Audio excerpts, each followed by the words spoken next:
Assalamualaikum warahmatullahi wabarakatuh. Perkenalkan, nama saya Fani Fiantika dari kelas 4C dengan NIM 44432300095. Di sini saya akan menjelaskan apa itu KLT, prinsip kerjanya dan cara kerjanya. Berikut adalah video penjelasannya.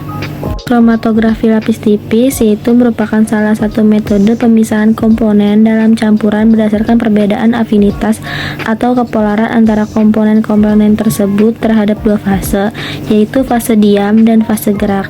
Nah, metode ini umum digunakan dalam laboratorium kimia, biokimia, dan farmasi karena bersifat sederhana, cepat, dan membutuhkan jumlah sampel yang sedikit.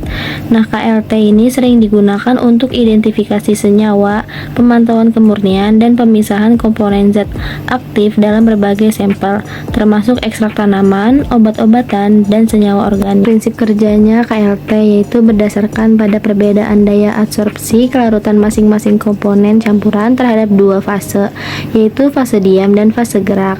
Nah, fase diam berupa plat kaca, plastik, atau aluminium yang dilapisi dengan absorben seperti silika, gel, atau alumina.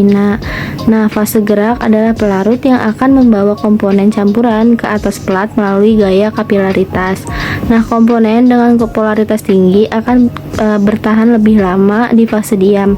Nah, sedangkan komponen yang kurang polar akan lebih mudah terbawa oleh fase gerak dan bergerak lebih jauh. Nah, perbedaan jarak tempuh ini memungkinkan pemisahan komponen secara efektif. Selanjutnya yaitu cara kerja KLT dimulai dengan menggambar garis lurus menggunakan pensil di bagian bawah plat kaca atau plastik sekitar 1 cm dari tepi bawah. Nah, larutan sampel kemudian diteteskan sedikit demi sedikit tepat di bagian garis tersebut menggunakan alat seperti kapiler atau mikropipet. Nah, setelah itu plat dimasukkan secara tegak ke dalam wadah tertutup yang berisi pelarut atau fase gerak dengan syarat pelarut tidak boleh menyentuh titik sampel. Nah, pelarut akan naik melalui pelat karena daya kapilaritas dan membawa zat-zat dalam sampel. Nah, zat-zat tersebut akan bergerak dengan jarak yang berbeda tergantung pada sifat kimianya. Nah, sehingga berbentuk bercak-bercak terpisah. Jika bercak tidak jelas, dapat digunakan sinar UV atau semprotan zat kimia yang membantu melihatnya.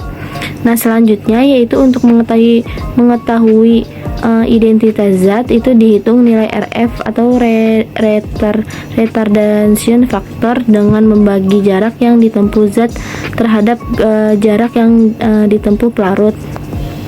Nah, nilai RF ini bisa dibandingkan dengan nilai standar untuk mengenali jenis zat yang terkandung dalam sampel. Nah, selanjutnya itu pengaplikasian KLT itu sangat luas. Nah, di antara lain itu ada analisis senyawa organik dalam campuran, penentuan kemurnian suatu zat, identifikasi metabolit sekunder dalam tumbuhan, itu misalnya alkaloid dan flavonoid.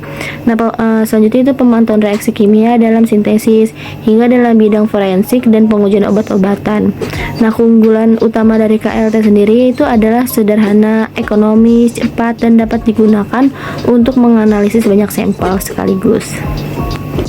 Sekian penjelasan dari saya, kurang lebihnya mohon maaf. Wassalamualaikum warahmatullahi wabarakatuh.